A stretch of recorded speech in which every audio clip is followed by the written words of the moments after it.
Hi friends, welcome to குறிஞ்சி.com. இன்னைக்கு நம்ம ரவையில பால் கொழுக்கட்டை எப்படி செய்யறதுன்னு பார்க்கலாங்க. நம்ம பால் கொழுக்கட்டை செய்யறதுக்கு அரிசி மாவை யூஸ் பண்ணி செய்வோம். இன்னைக்கு நம்ம ரொம்ப டேஸ்டியா ரவையில எப்படி செய்யறதுன்னு பார்க்கலாம். அதுக்கு நம்ம முதல்ல ரவையை வறுத்து எடுத்துக்கலாம். கடாயில 1/2 ஸ்பூன் அளவுக்கு நெய் சேர்த்திருக்கேன். நெய் நல்லா சூடானதுக்கு அப்புறமா இதுல 1 கப் அளவுக்கு ரவையை சேர்த்து நல்லா வறுத்து எடுத்துக்கலாம். ரொம்ப செவக்க வறுக்காதீங்க, கலர்லாம் மாறணும்னு அவசியம் இல்லை, திட்டமா வறுத்து எடுத்துக்கிட்டா போதும்.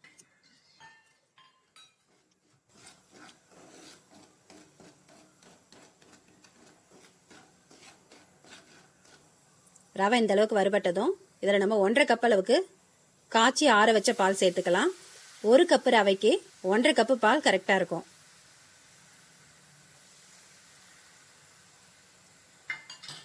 பால் சேர்த்து கட்டி இல்லாமல் நல்லா கலந்து விட்டுடுங்க.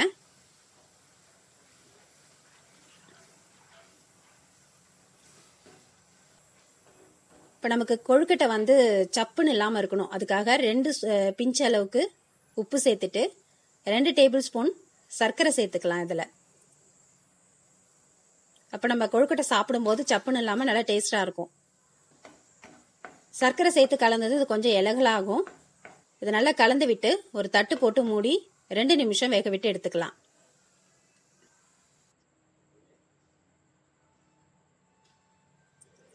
இப்போ நமக்கு ரவை கரெக்டான பதத்தில் வெந்து கிடைச்சிருக்கு. அடுப்பை ஆஃப் பண்ணிட்டு இதை ஒரு பிளேட்டுக்கு மாற்றி நல்லா ஆற விட்டுடலாம்.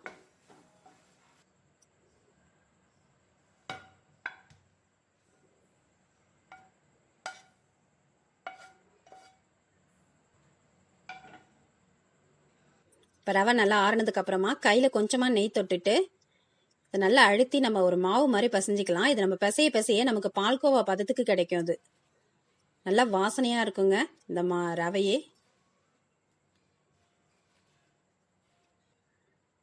இப்போ நமக்கு பால் கொழுக்கட்டை எந்த சைஸில் வேணுமோ அதுக்கேற்ற மாதிரி நம்ம இதை உருட்டி எடுத்துக்கலாம். உங்களுக்கு கொழுக்கட்டை வந்து சின்ன சின்னதாக இருந்தால் பிடிக்கும்னா நீங்கள் சின்ன சின்னதாக உருட்டிக்கலாம். இல்லை இந்த அளவுக்கு மீடியம் சைஸில் இருந்தால் உங்களுக்கு பிடிக்கும்னாலும் இந்த மாதிரி மீடியம் சைஸ்லையும் உருட்டி எடுத்துக்கலாம்.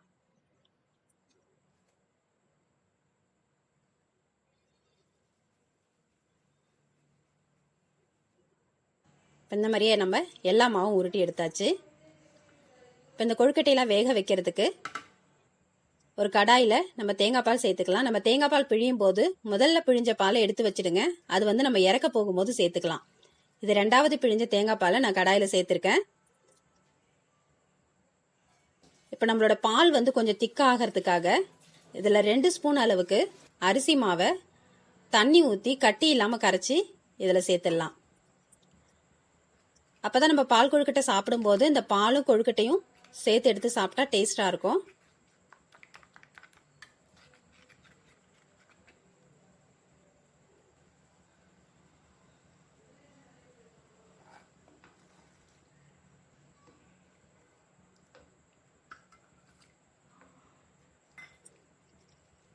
இப்போ அரிசி மாவை சேர்த்து நல்லா கலந்து விட்டுடுங்க. இப்போ இந்த பால் வந்து நல்லா கொதி வந்ததுக்கு அப்புறமா நம்ம உருட்டி வச்சிருக்க உருண்டைகளை இதில் சேர்த்துடலாம். நம்ம உருண்டைகளை தனியாக வேக வைக்கல, ஏற்கனவே வேக வச்சதோடு சரி. இப்போ இந்த பால் நல்லா கொதிச்சதுக்கு அப்புறமா தான் இதில் நம்ம உருண்டைகளை சேர்க்கணும்.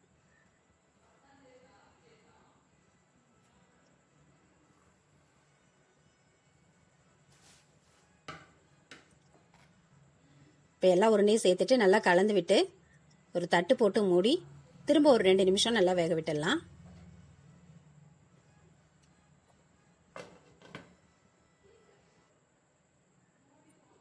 இப்போ நம்ம 2 நிமிஷம் கழிச்சு பார்த்தா நல்லா திக்காக இருக்கும் இந்த மாதிரி.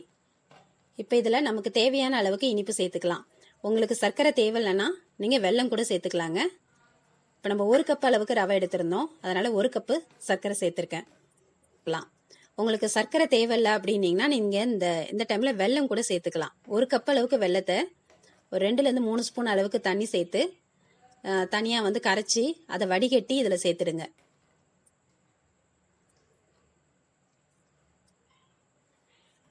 இப்போ இந்த சர்க்கரை சேர்த்ததுக்கு அப்புறமா நல்லா கலந்து விட்டு திரும்ப தட்டு போட்டு மூடி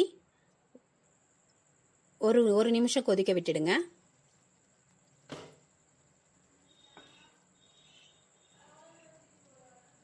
இப்போ நம்மளோட பால் கொழுக்கட்டை ரெடி ஆயிடுச்சு.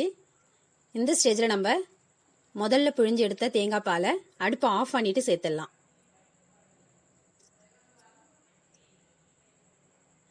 நம்ம சர்க்கரை சேர்த்ததுக்கு அப்புறம் தேங்காய் பால் சேர்க்கிறோம்னா அடுப்பை ஆஃப் பண்ணிட்டு தான் சேர்க்கணும். இப்போ இதை நல்லா கலந்து விட்டு இறக்கணும்னா நமக்கு கரெக்டான பதத்தில் பால் கொழுக்கட்டை ரெடி. இப்போ நமக்கு இதுக்கு தாளிப்பு ரெடி பண்ணிக்கலாம்.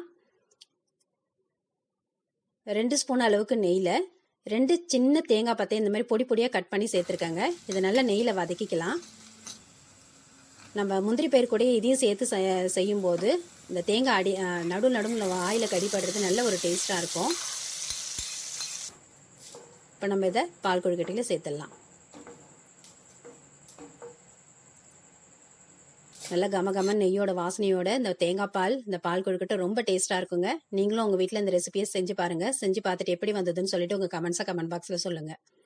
இந்த ரெசிபி உங்களுக்கு பிடிச்சிருந்தா லைக் பண்ணுங்கள், ஷேர் பண்ணுங்கள், சப்ஸ்கிரைப் பண்ணுங்கள். உங்கள் ஃப்ரெண்ட்ஸ் அண்ட் ரிலேட்டிவ்ஸோட இந்த வீடியோவை ஷேர் பண்ணிக்கோங்க. நன்றி, வணக்கம்.